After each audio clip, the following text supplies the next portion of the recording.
Hi friends, आइए हम जानते हैं एक एनजीओ के रूप में जब हम 12A और एटीजी का एप्लीकेशन फाइल करते हैं और हमारा अगर 12A और एटीजी किसी भी रीजन से रिजेक्ट हो जाता है तो हमारे पास जो लीगल और रेमेडियल मेजर्स हैं अपील के रूप में वो है इनकम टैक्स अपीलेट ट्राइब्यूनल। तो इनकम टैक्स अपीलेट ट्राइब्यूनल ने कंसिस्टेंटली रूल किया है कि जब 12A और एटीजी का एप्लीकेशन रिजेक्ट होता है तो ये जो है वो प्रिंसिपल्स ऑफ नेचुरल जस्टिस का अपहोल्ड होना चाहिए, यानी उसको वायलेट करके एप्लीकेशन का रिजेक्ट नहीं होना चाहिए। इसके अलावा कहीं पे टेक्निकलिटीज है या एरर्स है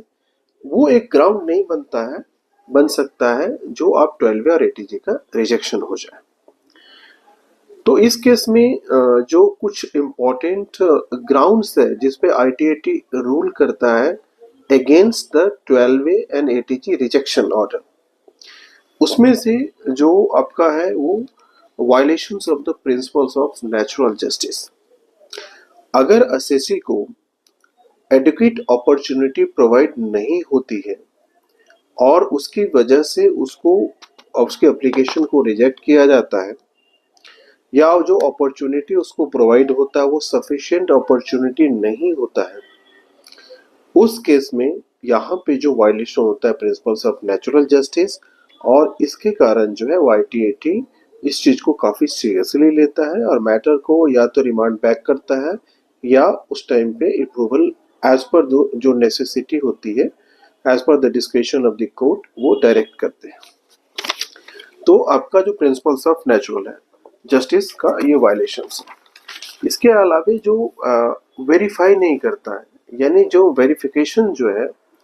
वो जो डॉक्यूमेंट्स है वो थोरोली नहीं होता है,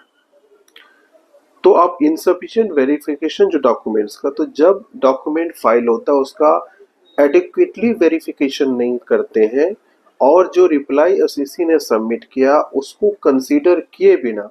ऑर्डर पारित होता है, तो ये एक सीरियस ग्राउंड है जिसपे आईटीएटी जनरली रूल करता है अगेंस्ट द रिजेक्शन ऑर्डर। इसके अलावा जो रिजेक्शन है वो टेक्निकल ग्राउंड है या क्लरिकल एरर्स है। अगर कहीं पे टेक्निकल या क्लरिकल एरर्स हैं उसके ग्राउंड पे अगर रिजेक्ट हुआ है तो वहां भी जो है वो अगेंस्ट ही ऑर्डर देता है जनरली आईटीएटी, जो 12 और एटीजी का रिजेक्शन ऑर्डर है। इसके अलावा जो स्कोप ऑफ इंक्वायरी है या इनकरेक्ट एजेंशंस है, स्कोप ऑफ इंक्वायरी में प्राइमरी फोकस क्या होना चाहिए? Objects, genuineness of the objects. Thank you.